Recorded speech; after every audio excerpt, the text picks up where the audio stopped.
Hello everyone, मेरा नाम है अंकुर चौधरी। वन स्टडीज में आपका बहुत बहुत स्वागत है। तो अभी तक जो हमने कंप्लीट किया है 10th क्लास के फिजिक्स में लाइट चैप्टर में रिफ्लेक्शन हम खत्म कर चुके हैं बिल्कुल एकदम। उसमें जो मिरर के जो केस है वो हम कंप्लीट कर चुके हैं, चाहे वो कॉन्वेक्स मिरर हो या कॉनकेव मिरर हो या प्लेन मिरर हो। इन सब की जो बेसिक जो टर्म्स हैं, जैसे कि आपका फोकल लेंथ हुआ, या फिर आपका पोल हुआ, या फिर आपका रेडियस ऑफ कर्वेचर हुआ, ये सब हम देख चुके हैं। मैग्नीफिकेशन हम देख चुके हैं, मिरर का फॉर्मूला हम देख चुके हैं, वो सब हम कंप्लीट कर चुके हैं। कल से हमने लाइट चैप्टर में स्टार्ट किया है क्या, रिफ्रैक्शन। और रिफ्रैक्शन में हमने अभी तक जो जो पढ़ा है उसको जरा एक बार फटाफट से देख लेते हैं हम। अभी तक रिफ्रैक्शन में जो हमने पढ़ा है वो क्या है। अगर हम रिफ्रैक्शन की बात करते हैं तो रिफ्रैक्शन में अभी तक हमने क्या क्या देख लिया है। हमने ये देख लिया है कि रिफ्रैक्शन क्या होता है, व्हाट इज इट। इसके बारे में हमने देख लिया कि रिफ्रैक्शन क्या होता है। हमने ये देख लिया था कि रिफ्रैक्शन में एंगल आई क्या होता है, एंगल आर क्या होता है, ठीक है कि नहीं है। इसमें नॉर्मल क्या होता है, इंसिडेंट लाइट रे क्या होती है, हमने देख लिया था कि रिफ्रैक्टेड लाइट रे क्या होती है। हमने इसमें यह भी देख लिया था कि रिफ्रैक्शन क्यों होता है, व्हाई। ये भी हमने आपस में देख लिया था। क्लियर है कि नहीं है। कहीं ना कहीं थोड़ा थोड़ा हमने आपको ऑप्टिकल डेंसिटी के बारे में भी जिक्र कर लिया था। तो अभी तक हम ये लगभग लगभग कर चुके हैं। और इसके अलावा हमने एक और चीज किया था, वो क्या था, हमने किया था आपका laws of refraction. Laws of refraction ये भी हम कंप्लीट कर चुके हैं। क्लियर के नहीं है। और हमने जहां पर कल खत्म किया था, जो लास्ट टॉपिक था हमारा, वो क्या था, वो था हमारा refraction through a glass lamp. Refraction through a glass lamp वो हम कर चुके थे। उसको फटाफट से एक बार हम फटाफट से देख लेते हैं, ताकि आप लोगों को बिल्कुल भी प्रॉब्लम ना हो जब आप ये वीडियो देखें तो। चलिए जल्दी से इसको फटाफट से कर लेते हैं। देखिए, मैंने आपको बताया था कि भाई अगर आपके पास में कोई एक ग्लास स्लैब है, अगर आपके पास कोई एक ग्लास की स्लैब है इस तरह से, मान लेते हैं आपके पास में कोई ग्लास की स्लैब है एक। मैंने बताया था आपको कि ग्लास की स्लैब में आपका ये जाएगा लाइट रे, इंसिडेंट लाइट रे है। जो आपका इंसिडेंट लाइट रे है, जिस पर्टिकुलर पॉइंट पे ये क्या करेगा, टकराएगा, जहां पर फॉल करेगा, उस पर्टिकुलर पॉइंट को हम क्या कहेंगे, उसको हम कहते हैं नॉर्मल। उसको हम क्या कहेंगे, नॉर्मल। तो ये आपका नॉर्मल हमने ड्रॉ कर लिया है। नॉर्मल और ये जो आपकी आई आर है, इनके बीच का ये जो एंगल होगा, इसको क्या कहते हैं हम, एंगल ऑफ इंसिडेंस। इसको कहेंगे हम क्या, एंगल का एंगल ऑफ इंसिडेंस। चलिए ठीक है। इसके बाद में लाइट रे बेचारी सीधा जाना चाहती थी। मैंने आपको कल भी बताया था कि लाइट रे का मन है कि वो सीधी जाए, इस तरह से, इस तरह से वो सीधी जाए। बट क्या होगा कि ये जो आपका ग्लास स्लैब है, ये इसको क्या कर देगा, बेंड कर देगा। और मैंने क्या बताया था कि बेंड क्यों करेगा, मैंने कहा था कि बेंड ये इसलिए करेगा क्योंकि लाइट रे एयर से आ रही है, और जा कहां रही है आपका, वो ग्लास के अंदर जा रही है, वो ग्लास में जा रही है। एयर क्या है आपका, एयर आपका है रेयरर मीडियम, जबकि ये क्या है आपका, ये आपका है डेंसर मीडियम। और मैंने आपको कल बताया था कि जब भी लाइट रे आपका रेयरर मीडियम से डेंसर मीडियम में जाएगी, तब क्या हो जाएगा, वो बेंड कर जाएगी। और मैंने आपको ये बताया था कि वो किधर बेंड करेगी, टूवर्ड्स नॉर्मल बेंड करेगी। कल हमने ये भी देख लिया था कि रेयर मीडियम क्या होता है, डेंसर मीडियम क्या होता है, लाइट रे किधर बेंड करेगी, ये भी हम देख चुके थे। और हमने देखा था कि लाइट रे जब भी आपका लाइट रे रेयर से डेंसर में जाएगी, तो क्या होगा, वो आपका बेंड कर जाएगी वो। और बेंड वो किधर करेगी, वो आपकी बेंड करेगी टुवर्ड्स द नॉर्मल। नॉर्मल की तरफ वो बेंड कर जाएगी। मतलब लाइट अगर आपकी ये जा रही है इधर, तो वो आपकी इधर बेंड हो जाएगी, इस तरह से। क्लियर कि नहीं है। उसके बाद में क्या है, उसके बाद में ये है कि लाइट रे आपका जिस पर्टिकुलर पॉइंट पे फॉल करेगा, अगेन आप वहां पर क्या करेंगे, नॉर्मल ड्रॉ करेंगे। ये मान लीजिएगा आपका n1 है, तो ये आपका क्या हो जाएगा, n2 हो जाएगा। यहां पर क्या होगा आपका, ये आपका अब इंस्टेंट रे की तरह बर्ताव करेगी इस पर्टिकुलर नॉर्मल के लिए। अब ये जाना चाहती थी सीधा इस तरह से, बट क्या होगा, यहां पर आपका ये डेंसर है, मैंने आपको पहले बताया ग्लास है, जो कि आपका क्या होता है, इसका ऑप्टिकल डेंसिटी क्या होता है, ज्यादा होता है एज कंपेयर टू किसके, एयर के। डन है कि नहीं है। तो अब क्या था, ये जाना चाहती थी सीधा, ये जाना चाहती थी सीधा। बट क्योंकि ये आपका डेंसर से रेयर मीडियम में जाएगी, तो ये किधर बेंड कर जाएगी, ये आपकी बेंड कर जाएगी अवेदा नॉर्मल, अवेदा नॉर्मल। ये मैंने आपको बताया था। और मैंने आपको ये भी बताया था कि लाइट जिस पाथ पर जाना चाहती है, और जिस पाथ से जा रही है, जिस पाथ पे जाना चाहती थी और जिस पाथ पे आपको वो जा रही है, अगर आप ध्यान से देखेंगे, जिस पाथ से जाना चाहती थी और जिस पाथ से जा रही है, उन दोनों के बीच में अगर आप देखें तो ये एक डिस्टेंस होता है। परपेंडिकुलर डिस्टेंस, अगर आप इसको एक्यूरेटली बोले तो। और ये जो परपेंडिकुलर डिस्टेंस है इसको ही हम क्या कहते हैं, ऑप्टिकल शिफ्ट, या आपका लेटरल शिफ्ट, या फिर आपका इसको बोल सकते हैं आप, ठीक है, ये दोनों नाम काफी है मेरे ख्याल से, ठीक है, ऑप्टिकल शिफ्ट और आपका लेटरल शिफ्ट इसको बोल सकते हैं। डन है कि नहीं है? ये ऑप्टिकल डिस्प्लेसमेंट और लेटरल डिस्प्लेसमेंट भी इसको बोलते हैं। किसको? ये जो आपका लाइट है जिस पाथ पे जाना चाहती थी और जिस पाथ पे जा रही है, या अगर इसको हम बुकिश लैंग्वेज में बात करें तो हम क्या बोल सकते हैं, हम इसमें बोल सकते हैं कि इंसिडेंट लाइट रे और जो आपका इमरजेंट रे है, इस लाइट रे को हम क्या बोलते हैं, इमरजेंट रे, ई आर। ये क्या हो जाएगा आपका आई आर, ये हो जाएगा आपका ई आर, ये हो जाएगा आपका आर आर। आर आर मतलब क्या, रिफ्लेक्टेड रे। ये क्या हो जाएगा आपका एंगल आई, ये क्या हो जाएगा आपका एंगल आर। डन है कि नहीं है? यहां पर अगेन आपका क्या हो जाएगा, ये हो जाएगा आपका एंगल आई डैश, इसको बोल दीजिए, और ये क्या है आपका एंगल ई, मतलब इमरजेंट एंगल। डन है कि नहीं है? तो इमरजेंट रे और इंसिडेंट रे, इमरजेंट रे और इंसिडेंट रे के बीच का ये जो परपेंडिकुलर डिस्टेंस है इसको ही हम क्या बोलते हैं, ऑप्टिकल शिफ्ट बोलते हैं। कई बार पूछ लेता है वो कि ऑप्टिकल शिफ्ट आपका क्या होता है, ऑप्टिकल डिस्प्लेसमेंट आपका क्या होता है, वो कई बार इसमें पूछ लेता है। क्लियर है कि नहीं? तो मुझे लगता है कि आपको क्लियर हो गया होगा। चलिए ठीक है, अगर आपको ये क्लियर हो गया होगा तो बहुत अच्छी बात है। अब जरा हम आते हैं अपने टॉपिक की तरफ, जो हमने आपको कल बताया था। ये क्या आपका ये वही है जिस पे हम बात करने वाले हैं अभी, या हमने जिस पे बात किया है? बिल्कुल ये वही है। देखिए इसमें क्या है, ये आपका इंसिडेंट लाइट रे है, ये डन है कि नहीं है? सीधा जाना चाहती थी, बट क्या होगा कि आपका ये रेयर यानी कि आपका एयर है जो आपका से रेयर से आपका जा रही है डेंसर में, मतलब ग्लास में जा रही है, तो बेंड हो जाएगा टुवर्ड्स द नॉर्मल।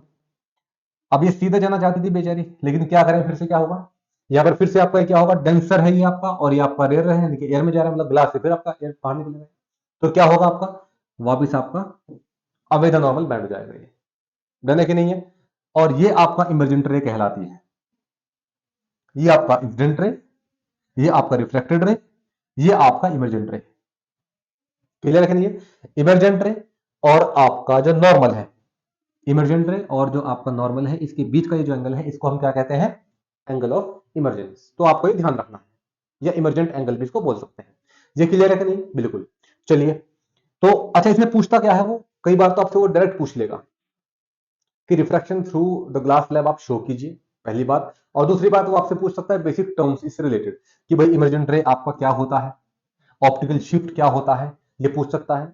या कई बार वो क्या करेगा, आपको ये पूरा का पूरा डायग्राम आपको दे देगा, वो पहले से ही पूरा का पूरा डायग्राम आपको पहले से दे देगा, लेकिन जो टर्म्स है वो आपको नहीं देगा। जो आपकी टर्म्स है वो आपको नहीं देगा, वो टर्म्स लिखने के लिए बोलेगा कि ये बताइए ये क्या है, यहाँ पर ये क्या आएगा, इसको आप क्या बोलोगे, इसको आप क्या बोलोगे, इसको आप क्या बोलोगे। तो कई बार आपको वो ये चीजें लिखने के लिए दे देता है। क्लियर है कि नहीं? तो हर चीज के लिए आप तैयार रहिए, एकदम रेडी है, एकदम क्लियर है। अब यहां पर आप देख सकते हैं, वही मैंने यहां पर आपको डिस्कस किया है कि लेटरल जो शिफ्ट होता है, जो लेटरल डिस्प्लेसमेंट है, perpendicular distance between original path of the incident ray and the emergent ray. Clear है? वही मैंने आपको बताया कि ये आपकी इंसिडेंट रे है जिस पाथ पे जाना चाहती थी, ये आपकी इमरजेंट रे है, इन दोनों के बीच का ये जो परपेंडिकुलर डिस्टेंस है, यही क्या है, आपका ऑप्टिकल शिफ्ट है। बहुत बढ़िया, ये हमने आपका देख लिया। इसके बाद में इसने कहा है कि भाई आपका एंगल ऑफ इमरजेंस क्या होता है, angle of emergence, angle between the emergent ray make with the आपका नॉर्मल। बहुत आसान है, इमरजेंट रे आपका नॉर्मल के साथ जो एंगल बनाती है वही क्या है, आपका इमरजेंट एंगल है। यहाँ पर अगर आप एंगल लिख ले तो आपका इमरजेंट एंगल है। डन है कि नहीं है? इतनी सी बात है बस, इसमें कुछ भी नहीं है। अगर आप देखना चाहिए, रियल में अगर देखना चाहिए आप, तो ये आपका है, ये देखिए ग्लास की स्लैब है, ये ग्लास की स्लैब है। लाइट रे आपका ये रही, सीधा जाना चाहती थी, बट क्या हुआ, बेंड हो गई, उसके बाद यहां से निकल गई, और ये क्या हो जाएगा आपका ऑप्टिकल शिफ्ट। ऑप्टिकल शिफ्ट मैंने आपको कल भी बताया था, कल मैंने आपको क्या बताया था कि भाई आपके पास में, जैसे कि मैं बोल दूं कि आपके पास ये ग्लास स्लैब है, ये ग्लास स्लैब है, यहाँ पे ये आपके ग्लास स्लैब है, इधर से आपका लाइट रे आया, यहाँ फॉल किया, यहाँ फॉल के तो क्या करेंगे, नॉर्मल ड्रॉ करेंगे, तुरंत आप नॉर्मल ड्रॉ करेंगे। लाइट रे यहां से निकल करके इधर निकलना है, तो इसके अंदर क्या होगा, लाइट रे प्रॉपर क्या होगा, अगर आप इसको ग्लास की स्लैब की तरह इमेजिन करें तो इसके अंदर क्या होगा, लाइट रे प्रॉपर अपने पाथ को चेंज कर देगी, बैंड हो जाएगी, रिफ्लेक्ट हो जाएगी, वो ऑप्टिकल डेंसिटी में अंतर होने की वजह से, और फिर आपका क्या होगा, वो इधर से बाहर निकल जाएगी। डन है कि नहीं है? तो ये हम आपका देख चुके हैं। तो मुझे लगता है कि ये आपको क्लियर हो गया होगा। आप चलिए थोड़ा आगे की तरफ चलते हैं, आगे की तरफ थोड़ा और चलते हैं। अच्छा, इसमें एक टॉपिक नहीं दिया गया है, मैं आपको समझा देता हूं वो क्या है। देखिए, कई बार वो आपसे ये पूछता है, हालांकि पहले नहीं पूछता था बट अब पूछने लग गया है। कई बार वो आपसे ये पूछता है कि भाई आप ये बताइए कि ये जो आपका लेटरल शिफ्ट है वो किन किन बातों के ऊपर डिपेंड करता है। वो आपका किन किन बातों के ऊपर डिपेंड करता है। तो चलिए इसको जरा देख लेते हैं एक बार कि ये आपका किन किन बातों पर डिपेंड करता है, किन किन बातों पर डिपेंड करता है देख लेते हैं। चलिए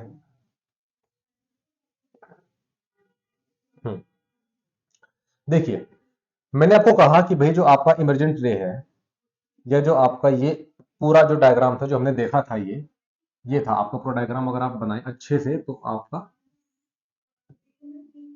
ये डायग्राम है आपका, ये आपका लाइट रे आई। ये अगर आप इसको थोड़ा सा ठीक बनाए और तो हम इसको कर सकते हैं कुछ इस तरह से कि लाइट रे आपकी ये आई, ये बेचारी सीधा जाना चाहती थी इस तरह से, बट क्या होगा आपका, बट क्या होगा, यहाँ पर नॉर्मल ड्रॉ करेंगे क्योंकि लाइट रे आपका ये क्या है, आपका रेयरर है और ये क्या है, आपका डेंसर है। ठीक है, तो यहाँ पर क्या होगा, लाइट रे आपका सीधे जाना चाहती थी, बट क्या होगा, ग्लास क्या कर देगा, उसको बेंड कर देगा इस तरह से, इस तरह से वो बेंड कर देगा टुवर्ड्स नॉर्मल, क्योंकि रेयर से डेंसर में जा रही है। उसके बाद क्या करेंगे, आप यहाँ नॉर्मल ड्रॉ करेंगे इस तरह से, ये आपका एन हो जाएगा। यहाँ पर बेचारी जो लाइट थी वो सीधे जाना चाहती थी, बट क्या होगा, क्योंकि अब ये क्या कर रही है, डेंसर से रेयर में जा रही है, ये क्या है आपका, डेंसर से रेयर में जा रही है, तो क्या होगा आपका ये अब ये नॉर्मल बैंड हो जाएगी। और आप ये पाएंगे कि ये जो लाइट रे है और ये जो लाइट रे दोनों क्या है, एक दूसरे के पैरेलल है, एक दूसरे के पैरेलल है। और ये इनके बीच का जो आपका डिस्टेंस है, ये क्या आपका ऑप्टिकल शिफ्ट है। तो अगर मैं आपको ये बोलूं कि ये जो आपका ऑप्टिकल शिफ्ट है, ये जो ऑप्टिकल शिफ्ट है, ये ऑप्टिकल डिस्प्लेसमेंट है, या फिर आपका लेटरल शिफ्ट है, लेटरल डिस्प्लेसमेंट, किस पे डिपेंड करता है, ये किन बातों पे डिपेंड करता है। तो मेनली अगर देखा जाए तो ये आपका डिपेंड करता है तीन या चार बातों पे डिपेंड करता है। सबसे पहला डिपेंड करता है किस पे, एंगल ऑफ इंसिडेंस यानी कि आई पे, एंगल आई पे आपका डिपेंड करता है, ये एंगल आई पे डिपेंड करता है। क्लियर कि नहीं है, एंगल आई आपका जितना ज्यादा होगा, एंगल आई जितना ज्यादा होगा, ऑप्टिकल शिफ्ट आपका उतना ही ज्यादा होगा। ये डायरेक्टली प्रोपोर्शनल रिलेशनशिप होता है इन दोनों के बीच में। डन है कि नहीं है, जितना ज्यादा आपका आई होगा उतना ही ज्यादा आपका ऑप्टिकल शिफ्ट होगा। डन। दूसरा, हम ये बोल सकते हैं कि थिकनेस ऑफ द स्लैब, जितना ज्यादा आपका थिकनेस होगा स्लैब का, इसका थिकनेस कौन सा आपका, ये इसका थिकनेस आपका जितना ज्यादा होगा उतना ही ज्यादा क्या होगा, आपका ऑप्टिकल शिफ्ट होगा, उतना ही ज्यादा आपका ऑप्टिकल शिफ्ट होगा। और इसकी वजह भी है भाई, आप खुद देखो, अगर आप केवल इतना सा स्लैब लेते हो, केवल इतना सा, तो लाइट रे आपका आएगी, सीधे जाना चाहती थी, नॉर्मल ड्रॉ करेंगे, और क्या होगा आपका, यहाँ बैंड हो जाएगी, ऐसे जाएगी, फिर नॉर्मल ड्रॉ करेंगे और फिर आपका ये इधर जाएगी। तो आपको ऑप्टिकल शिफ्ट केवल इतना सा आएगा, थोड़ा सा, बहुत जरा सा, ये आपका ऑप्टिकल शिफ्ट हो जाएगा यहाँ पर, केवल कौन सा, ये आपका ऑप्टिकल शिफ्ट होगा। लेकिन अगर आप क्या करें, लेकिन अगर आप क्या करें, आप जो था यहां पर अगर आप एक बड़ा डायग्राम ड्रॉ करें, एक बड़ी सी क्या ले आप, एक बड़ा सा ग्लास का स्लैब ले जिसकी थिकनेस बहुत ज्यादा हो, तो उसमें क्या होगा कि लाइट रे को ज्यादा ट्रेवल करना पड़ेगा। अब लाइट रे को अगर यहां पर आपका ज्यादा ट्रेवल करना पड़ेगा, तो भी सीधी सी बात है, लाइट रे क्या करेगी, ज्यादा ऑब्स्ट्रक्शन फील करेगी, ज्यादा रुकावट फील करेगी वो इस स्लैब के अंदर। और जितनी ज्यादा रुकावट फील करेगी वो अपने पाथ को उतना ही ज्यादा मोड़ती हुई चली जाएगी, उतना ही ज्यादा बेंड करती हुई चली जाएगी। डन है कि नहीं है, तो एक यहां पर आपका डिपेंड करता है आपका थिकनेस पे। More will be the thickness, जितना ज्यादा आपका थिकनेस होगा उतना ही ज्यादा आपका शिफ्ट होगा, more will be the optical shift. अब थर्ड आप देख लेते हैं कि थर्ड किस पे डिपेंड करता है, ऑप्टिकल शिफ्ट। थर्ड आपका डिपेंड करता है ये लाइट रे की वेवलेंथ पे, लाइट रे की वेवलेंथ पे, कि जो आपका वेवलेंथ जो होता है किसी भी लाइट रे का, वो इनवर्सली प्रोपोर्शनल होता है ऑप्टिकल शिफ्ट के, ऑप्टिकल शिफ्ट के इनवर्सली प्रोपोर्शनल होता है। मतलब आपका ये जितना ज्यादा वेवलेंथ होगा, जितना ज्यादा आपका वेवलेंथ होगा, ऑप्टिकल शिफ्ट आपका उतना ही कम होगा। अगर बोलने के लिए कहा जाए तो मैं ये बोल सकता हूं कि जो आपका रेड कलर जो होता है, जो रेड कलर जो होता है, उसका जो वेवलेंथ होता है, ये क्या होता है आपका, हाईएस्ट होता है, ये आपका हाईएस्ट होता है सभी कलर में, ये क्या होता है आपका हाईएस्ट होता है। इसका मतलब इसका ऑप्टिकल शिफ्ट कितना होगा, इसका मतलब ये कि इसका ऑप्टिकल शिफ्ट मिनिमम होगा, सीधी सी बात है भाई। अगर इसका वेवलेंथ क्या है, अगर इसका वेवलेंथ आपका हाईएस्ट है, अगर ये आपका हाईएस्ट है, तो इसका ऑप्टिकल शिफ्ट क्या होगा आपका, मिनिमम होगा, मिनिमम, या फिर आप बोल सकते हैं कि लोवेस्ट होगा, लोवेस्ट। डरने के लिए तो इन तीन बातों पे आपका डिपेंड करता है ये, और कुछ नहीं है। तो ये हमने आपका देख लिया कि भाई अगर आप देखिए, अगर ऑप्टिकल शिफ्ट की बात करते हैं, किन किन बातों पे डिपेंड करता है, आई पे, थिकनेस पे, और डिपेंड करता है आपका वेव की या रे की वेवलेंथ। तो इसको आप चाहे तो नोट डाउन कर सकते हैं, ये मैंने आपका देख लिया कि भाई इन बातों पे आपका डिपेंड ये करता है। अच्छा, एक चौथी चीज और भी होती है, रिफ्रैक्टिव इंडेक्स। रिफ्रैक्टिव इंडेक्स पे भी डिपेंड करता है, ये एक फैक्टर आपका आता है रिफ्रैक्टिव इंडेक्स। अब देखिए रिफ्रैक्टिव इंडेक्स क्या होता है, ये वैसे तो हम थोड़ी देर में डिस्कस करने ही वाले हैं, लेकिन आप एक इंट्रोडक्शन ले लीजिए कि रिफ्रैक्टिव इंडेक्स और कुछ नहीं बल्कि ऑप्टिकल डेंसिटी होती है। ऑप्टिकल डेंसिटी है, क्यों ही हम क्या बोलते हैं, रिफ्रैक्टिव इंडेक्स बोलते हैं। क्लियर कि नहीं है, मतलब ये वही बात होगी कि गंगाधर ही शक्तिमान है, ऑप्टिकल डेंसिटी को ही हम क्या बोलते हैं, रिफ्रैक्टिव इंडेक्स बोलेंगे, और कुछ नहीं है। ऑप्टिकल डेंसिटी का मतलब क्या है? ऑप्टिकल डेंसिटी का मतलब यह है कि एक के मुकाबले कोई दूसरा आपका मीडियम कितना ज्यादा डेंसर है, ऑप्टिकली कितना डेंसर है। अब मैंने आपको ये बताया था कि डेंसिटी, मास डेंसिटी और ऑप्टिकल डेंसिटी में कंफ्यूज नहीं होना, दोनों अलग अलग चीजें हैं। क्लियर है कि नहीं है? बढ़िया। तो फोर्थ पॉइंट पे जरा आते हैं। मैंने कहा था कि ये आपका रिफ्लेक्टिव इंडेक्स यानी कि ऑप्टिकल डेंसिटी पर भी डिपेंड करता है। बिल्कुल बिल्कुल करता है डिपेंड। जितना ज्यादा आपका रिफ्लेक्टिव इंडेक्स, जिसको आप एन से रिप्रेजेंट करते हैं, रिफ्लेक्टिव इंडेक्स को आप एन से रिप्रेजेंट करते हैं, जितना ज्यादा आपका एन मतलब आपका जितना ज्यादा रिफ्लेक्टिव इंडेक्स होगा, बेंडिंग आपकी उतनी ही ज्यादा होगी, ऑप्टिकल शिफ्ट आपका उतना ही ज्यादा होगा। ये आपको ध्यान रखना है। ये 4 पॉइंट आपको ध्यान रखने हैं, बस आप चाहे तो नोट डाउन कर सकते हैं। क्लियर है कि नहीं? आप पूछा जाता है कि बात प्रश्न, तो इसको बेहतर है कि आप स्क्रीनशॉट ले लीजिए, फिर इसको लिख ले कहीं पे अपनी नोटबुक में। ठीक है, तो ये हमने आपका देख लिया है। चलिए बहुत बढ़िया, आगे की तरफ मूव करते हैं। एक बात ध्यान रखिएगा कि जब भी आप पढ़ने बैठे तो हमेशा नोटबुक साथ में रखें। अगर आप नोटबुक और पेन के बिना पढ़ रहे हैं तो इसका मतलब ये है कि आप टाइम पास कर रहे हैं। तो बेहतर है कि जब भी आप क्लास ज्वाइन करें, एक अच्छा सा नोटबुक लें, एक बढ़िया सा पेन लें और एकदम आराम से वीडियो को पॉज करके स्लो मोशन में बढ़िया से देखें। ठीक है कि नहीं? अगर आपको लगता है कि स्लो हो रहा है थोड़ा सा तो 1.25 कर सकते हैं स्पीड, या 1.5 भी कर सकते हैं। ये आपके ऊपर डिपेंड करता है कि आपका कैचिंग पावर कितना अच्छा है। चलिए ठीक है, ये हमने आपका देख लिया। अब जरा आगे की तरफ बढ़ते हैं, आगे की तरफ बढ़ते हैं। अब देखिए, हम अभी पढ़ने वाले हैं आपका effect of refraction of light. इसका मतलब क्या है? इसका मतलब सिंपल सा ये है कि डेली लाइफ में आप कहां कहां देखते हैं रिफ्रैक्शन ऑफ लाइट को, उसके इफेक्ट आप कहां कहां देखते हैं। और आपने देखे भी होंगे, ऐसी बात नहीं कि आपने नहीं देखे होंगे, बिल्कुल देखे होंगे। आपने क्या ये नहीं देखा कभी? क्या आपने कभी नहीं देखा? बिल्कुल देखा होगा। क्यों नहीं देखा होगा? अगर मैं बात करूं इसकी, तो क्या आपने कभी नहीं देखा? पहले बिल्कुल देखा होगा। आप एक ग्लास लीजिए, उसमें पानी डालिए और क्या उसमें पेंसिल डाल दीजिए। पेंसिल आपको टेढ़ी दिखेगी थोड़ी सी अगर आप उसको बाहर से देखेंगे। ऐसा क्यों भाई? ऐसा इसलिए हो रहा है कि यार सिंपल सी बात है यार, कि लाइट रे आपका पहले ग्लास में एंटर करी, ग्लास से एंटर करने के बाद में वाटर में गई। क्लियर है कि नहीं है? आप देखिए, अगर मैं आपको समझाऊं ठीक से, तो यहां पर क्या है? आपका एयर है, यहां पर तो आपका एयर है जो आपका रेयर मीडियम है। जो आपकी लाइट रे है वो कहां गई? आपके एयर से कहां गई? पहले ग्लास में जाएगी, डायरेक्ट पानी में थोड़े जाएगी। पानी तो ग्लास के अंदर है। तो पहले क्या करना पड़ेगा लाइट रे को? पहले लाइट रे को ग्लास पार करना पड़ेगा, पहले ग्लास को चीरेगी आराम से। तो ग्लास के अंदर से पेनिट्रेट करके जाएगी पहले वो। तो यहां पर जाएगी वो किसके अंदर? वो ग्लास के अंदर जाएगी। ग्लास क्या आपका डेंसर है। क्लियर है कि नहीं है? उसके बाद ग्लास के बाद कहां जाएगी वो? ग्लास के बाद जाएगी आपको कहां? वाटर में जाएगी, आपका वाटर में। अगर आप देखें रेयर है, यहां पर आपका जो ग्लास है वो डेंसर है। और अगर आप वाटर की बात करते हैं तो वाटर आपका ग्लास के कंपैरिजन में आपका क्या है? रेयर है। तो आप देख रहे हैं कि किस तरह से आपका हो रहा है, फिनोमेना किस तरह से चल रहा है। लाइट रे पहले आपका एयर से गई ग्लास में जो कि आपका डेंसर है एज कम्पेयर टू एयर, उसके बाद गई वाटर में जो कि आपका क्या है? रेयर है एज कम्पेयर टू ग्लास। तो यहां पर आपका रिफ्लेक्शन होगा कि नहीं होगा? बिल्कुल होगा। भाई मीडियम चेंज हो रहे हैं लाइट रे के लिए तो सीधी सी बात है रिफ्लेक्शन होगा ही होगा। क्यों नहीं होगा? रिफ्लेक्शन बिल्कुल होगा, है कि नहीं? आप जिन भी चीजों को देखते हैं, वो चीजें आपको कैसे दिखती है? रिफ्लेक्शन के थ्रू तो दिखती है। देखिए, रिफ्लेक्शन के थ्रू भी दिखती है। रिफ्लेक्शन से क्या होता है कि लाइट रे ओपेक ऑब्जेक्ट से टकरा के आपकी आईज में जाएगी, बट वो जब आईज के अंदर एंटर करेगा तो आई में कौन सा लेंस? Convex lens. तो लाइट रे क्या करेगा? कॉन्वेक्स लेंस पे फॉल करेगा, कॉन्वेक्स लेंस क्या कर देगा? उसको रिफ्रैक्ट करके रेटिना पे फोकस कर देगा।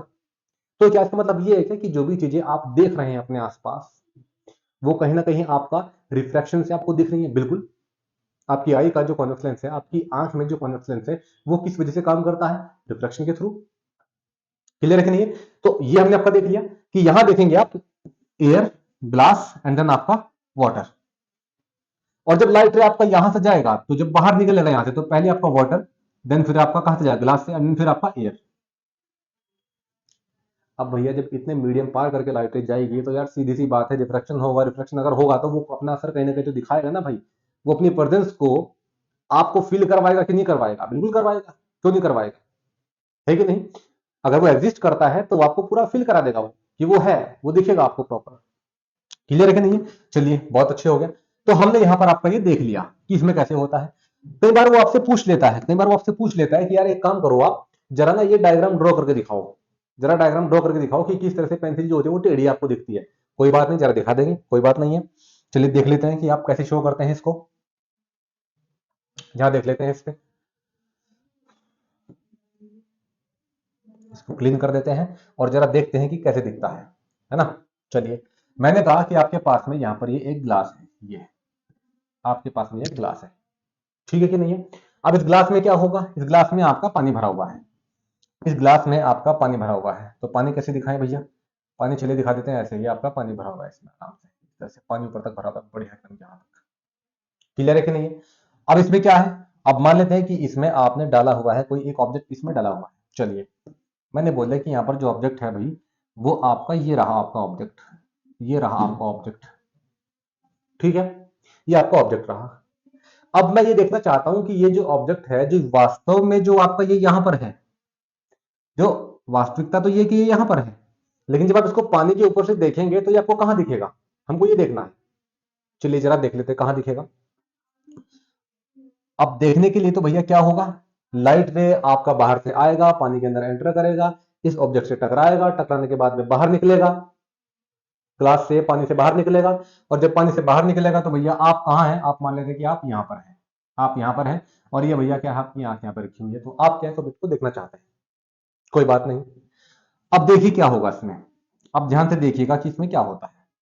अगर आप किसी लाइटर को किसी ऑब्जेक्ट को अगर आप देखना चाहते हैं तो उस ऑब्जेक्ट से लाइट रे का टकरा के आना जरूरी है। अब इससे लाइट टकरा के जाएगा, बाहर निकलेगा। अब चलिए मान लेते हैं कि इस ऑब्जेक्ट से लाइट टकरा के आपका ये गया, ये आपका लाइट रे गया, जहां गया यहां पहुंचा, ये मीडियम की बाउंड्री, ये एयर की बाउंड्री भी है यहीं पर, और यहां वाटर की बाउंड्री भी है। तो जब आपका यहां पर जाएगा तो आप क्या ड्रॉ करेंगे, तुरंत नॉर्मल ड्रॉ करेंगे, आप तुरंत यहां पर नॉर्मल ड्रॉ करेंगे।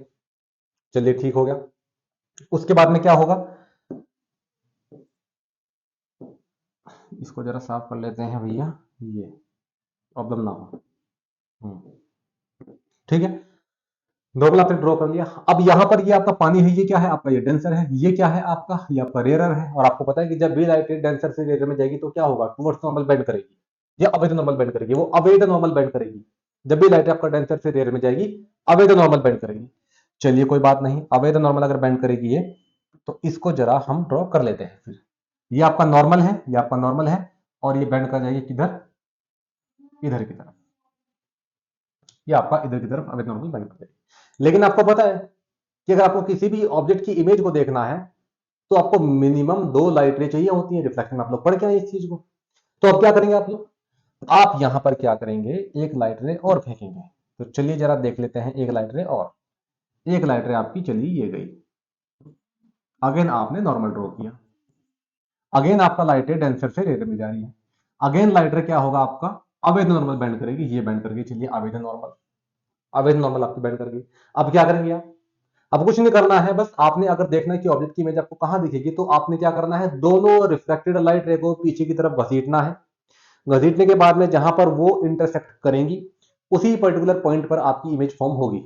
चलिए जरा देख लेते हैं भाई, पीछे लाने के बाद में कहां इमेज बनेगा, आप थोड़ा इसको पीछे की तरफ लाइए भैया, इस तरह से आप इसको थोड़ा पीछे की तरफ लाइए, इस तरह से, और इमेज आपका कहीं यहां बनेगा। क्या आप समझ पा रहे हैं मैंने आपको क्या समझाया है, मैंने आपको यह समझाया कि अगर आपका ऑब्जेक्ट यहां पर होगा,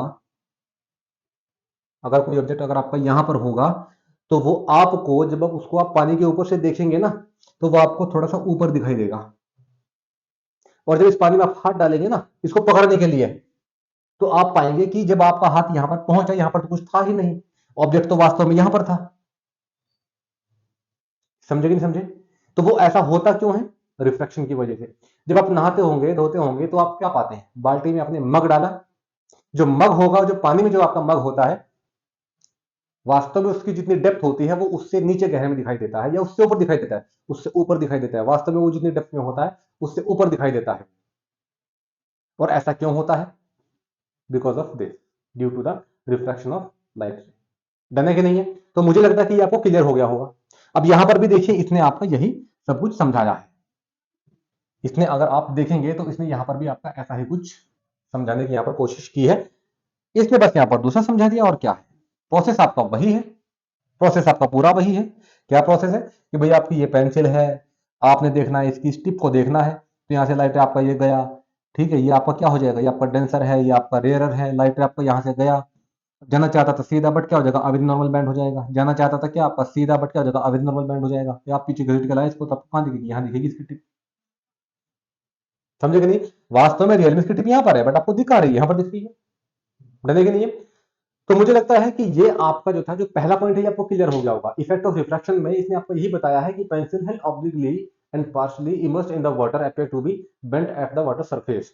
हमने देख लिया है इसका मतलब क्या है, क्यों है, कैसे है, सब देख लिया है।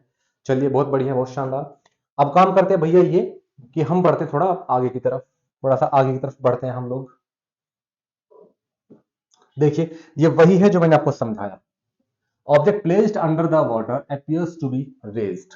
ये देखिए ये वही है, ऑब्जेक्ट वास्तव में यहां पर था बट कहां दिख रहा है, यहां दिख रहा है।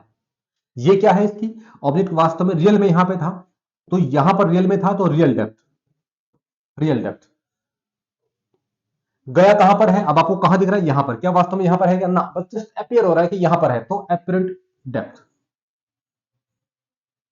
ऑब्जेक्ट वास्तव में जहां पर है रियल डेप्थ, ऑब्जेक्ट जहां पर दिख रहा है जस्ट अपीयर हो रहा है आपको, तो एपरेंट डेप्थ। और अगर आप इसमें रियल डेप्थ में से अगर घटा देंगे एपरेंट डेप्थ, अगर आप रियल डेप्थ में से एपरेंट डेप्थ को घटा दें तो आपको क्या मिल जाएगा, शिफ्ट। कितना शिफ्ट हुआ है आपको ये मिल जाएगा, ये कितना शिफ्ट हुआ है, डन है कि नहीं है। तो ये हमने आपका देख लिया, यहां पे इसने बता दिया कि भाई आपका ये है क्या, ये कौन सा फिनोमेना है, किस तरह से काम कर रहा है। डायग्राम आपने देख लिया है, चलिए ये भी आपका हो गया है। अब जरा आगे की तरफ पढ़ते हैं बंधुओं, ये देख लीजिए, ये देख लीजिए आप, ये क्या है, alphabets appear to be raised when seen through the glass block. आपने देखा होगा जनरली, अगर आपके पास में कोई ग्लास का स्लैब है ना, ग्लास का ब्लॉक है अगर कोई आपके पास में, अगर आप उसको क्या करें, अखबार के ऊपर अगर आप उसको रखें, है ना, या फिर किसी आप जो था किसी अल्फाबेट्स के ऊपर उसको रख दें, तो अल्फाबेट्स आपको थोड़े से बड़े दिखाई देते हैं। आप देखिए यहाँ पर क्या है, ये छोटे हैं, बट जैसे ही आपने ग्लास के स्लैब को उनके ऊपर रखा तो ये बड़े दिखने लग रहे हैं। कैसे, due to the refraction, due to refraction. जहां पर वास्तव में वो है वहां से ना आपको दिख करके थोड़े से ऊपर की तरफ दिखाई दे रहे हैं। क्लियर है कि नहीं है, शानदार। वही इसने बताया आपने, वही सब इसने बताया भी है। चलिए ठीक हो गया, अब जरा बढ़ते हैं आगे की तरफ।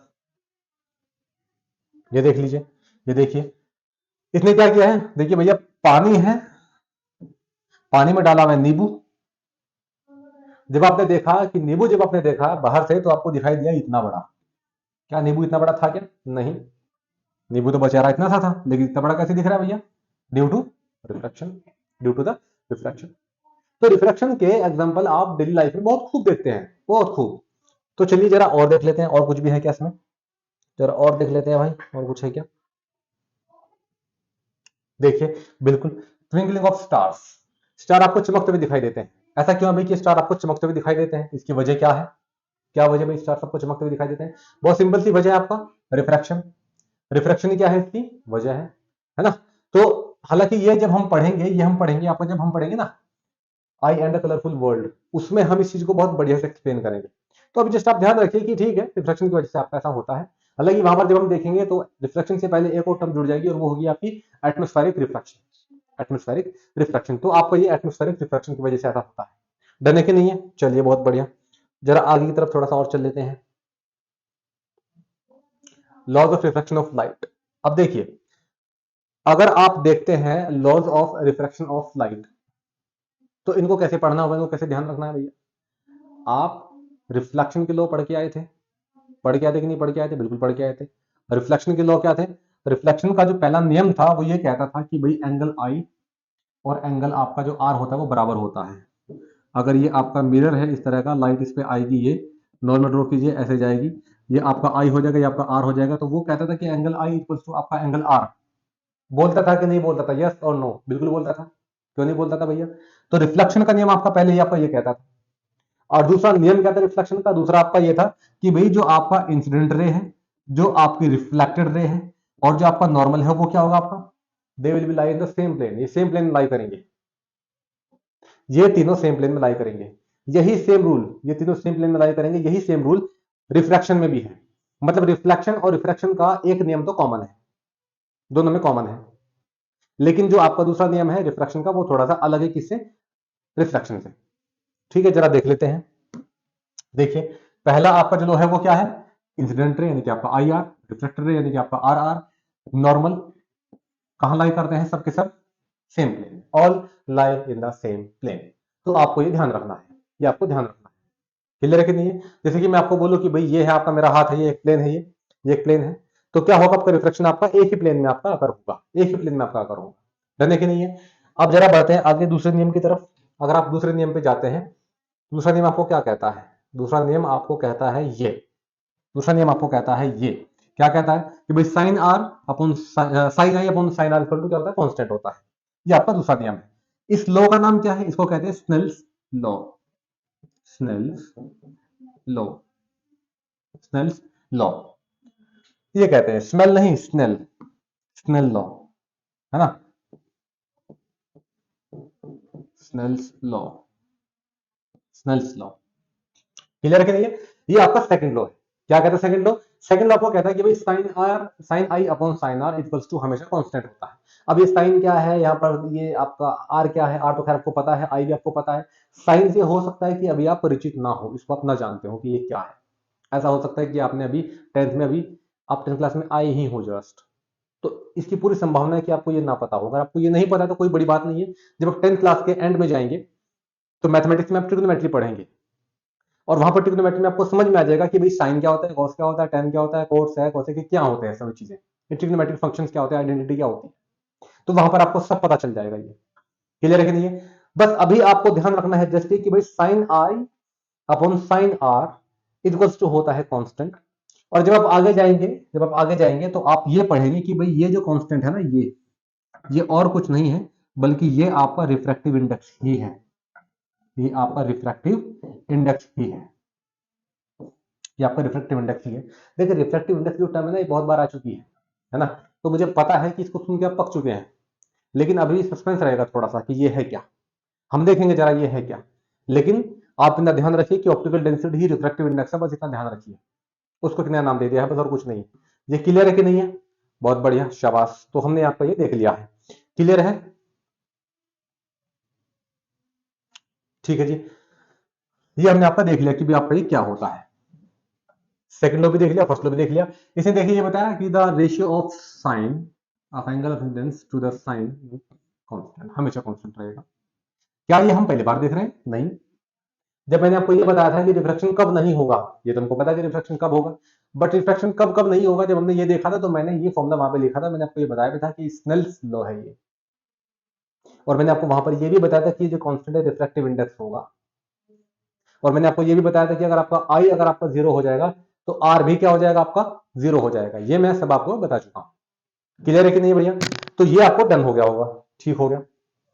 अब जरा चलते थोड़ा आगे की तरफ, जरा देखते हैं आगे और क्या है अपने पिटारे में। रिफ्रैक्टिव इंडेक्स, अब देखिए जिस चीज का आपको बेसब्री से इंतजार था, जरा हम इसको देख लेंगे, लेकिन अभी नहीं देखेंगे इसको, हम इसको देखेंगे आराम से कल। और ये बहुत अच्छा टॉपिक है अगर बोले तो, मतलब अगर इसके ऊपर हम एक डिटेल अच्छे से लेक्चर करें तो वही ठीक रहेगा। इसके न्यूमेरिकल भी पूछे जाते हैं, पक्का पूछे जाते हैं, है ना। तो इसको हम आराम से कल देखेंगे इस टॉपिक को। आज के लिए हम यही समाप्त करते हैं कक्षा को, ठीक है कि नहीं है? बहुत बहुत शुक्रिया आपने ज्वाइन किया।